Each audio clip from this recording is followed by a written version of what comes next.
I want to propose something to you all today.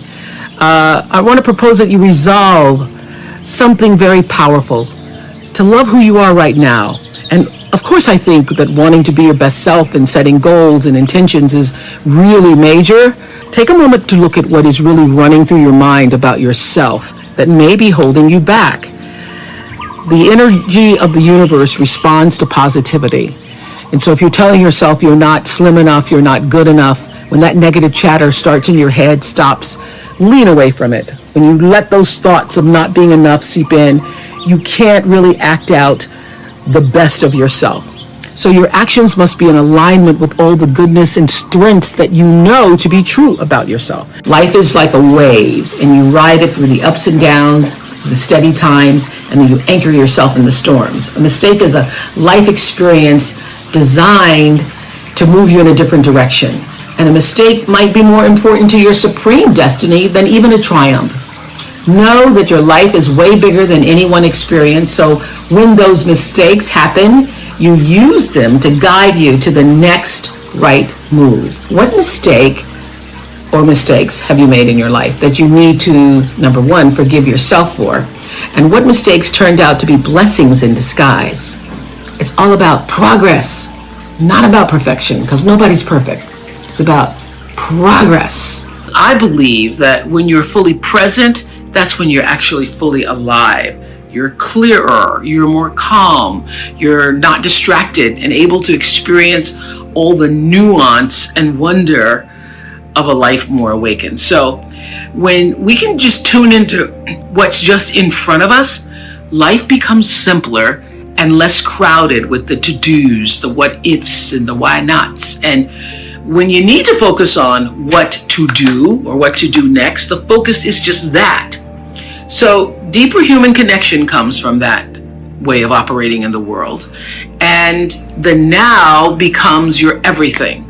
Now, this is what I know, that it's one of the most impactful spiritual practices, knowing the power of now.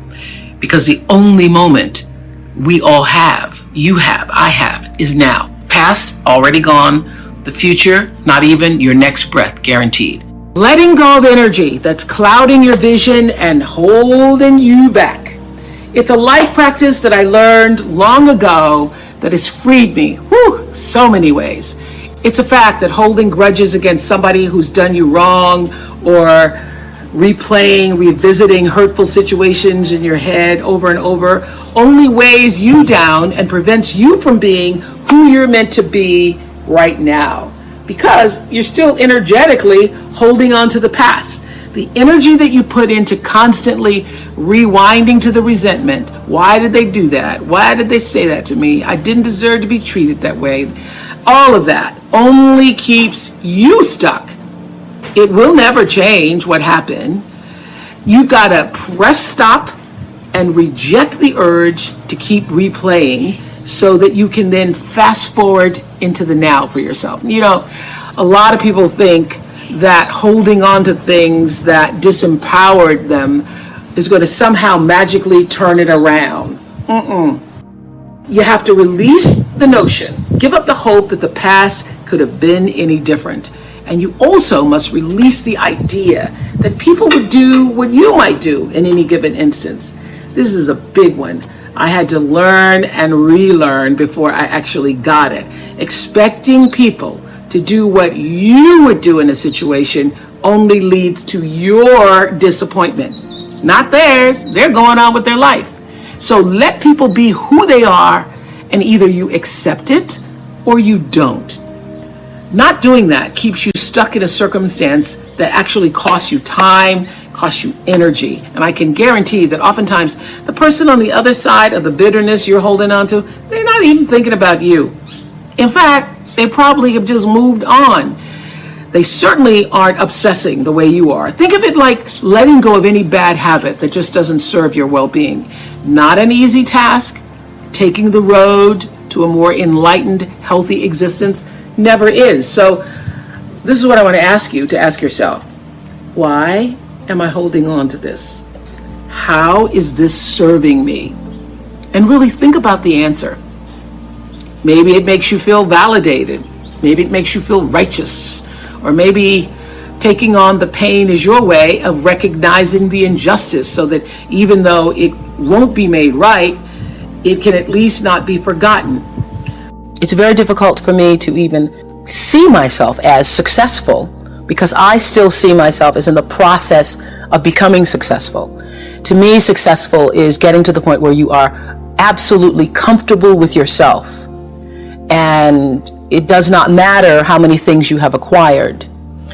The ability to learn to say no and not to feel guilty about it, to me, is about the greatest success I have achieved. It's the same thing that prevents you from being abused as a child, that prevents you from being abused as an adult, that allows you to build success for yourself. I will not be treated this way. I demand only the best for myself. You are worthy to say no. That it's okay if you say no. It's okay if you say no and then people don't like you. That's really okay. The important thing is how you feel about what you're doing, how you feel about yourself. It's a long struggle, though. It's a long struggle. And I'm just hoping that, in the work that I do on the show and the speaking that I do around the country, and that young people who are watching this can get the lesson sooner than I did. Because it's painful, because you keep repeating it over and over and over until you get it right. And what I found is that every time you have to repeat the lesson, it gets worse. Because I call it God trying to get your attention, the universe trying to get your attention. So we didn't get your attention the first time, so we're going to have to hit you a little harder this time. So I'm still doing it. I'm still learning. Turn your wounds into wisdom. You will be wounded many times in your life. You'll make mistakes. Some people will call them failures. But I have learned that failure is really God's way of saying, excuse me, you're moving in the wrong direction.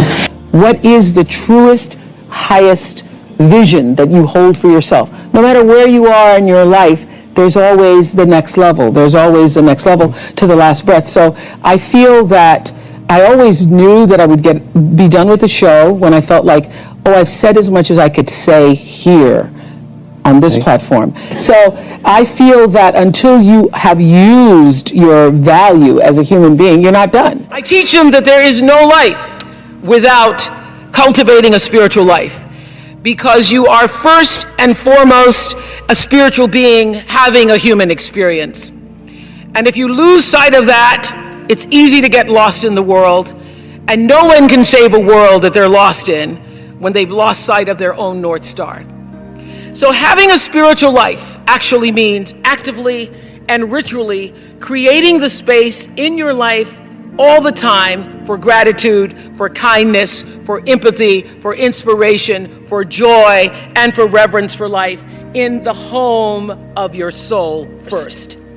And then working to spread that inner joy outward.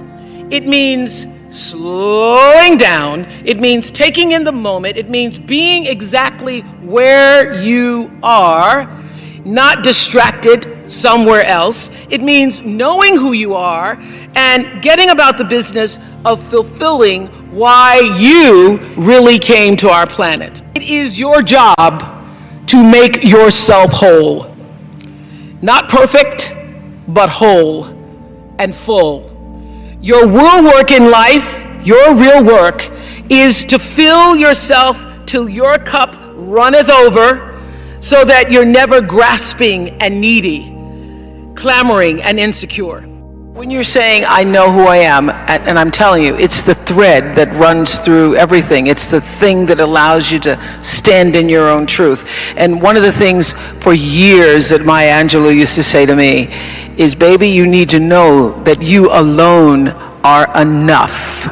You alone are enough. What I know for sure is that in this world, time is a moving on, and it's our most valuable commodity. You can never get it back. So staying in that loop, playing it over and over in your head of hurt, only amplifies your pain. Let it go. Exhale, make room in your heart for something that is uplifting.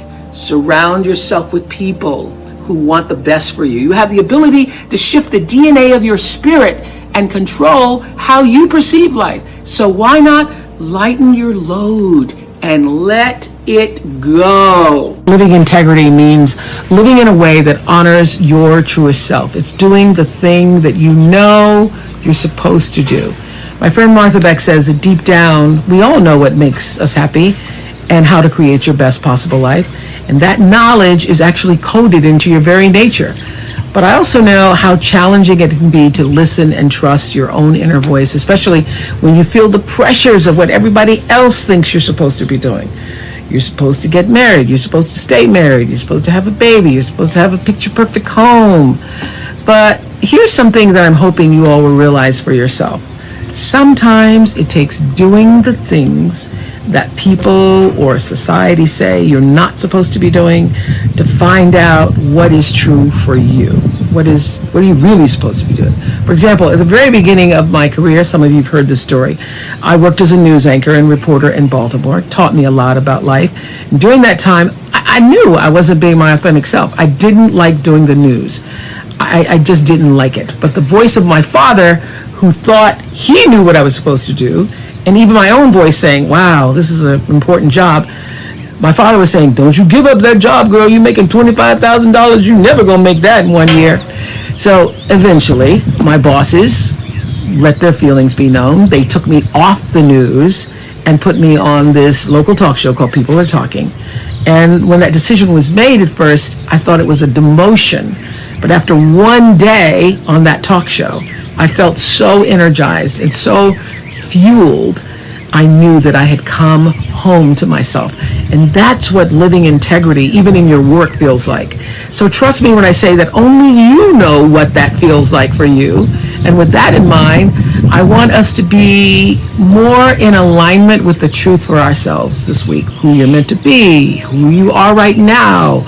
What have you been waiting and wanting to do? All those insights should fuel your decisions about how you move through the world right now. Pay attention to what makes you feel lit up from the inside. Examine any moments when your head saying one thing and your spirit is saying another.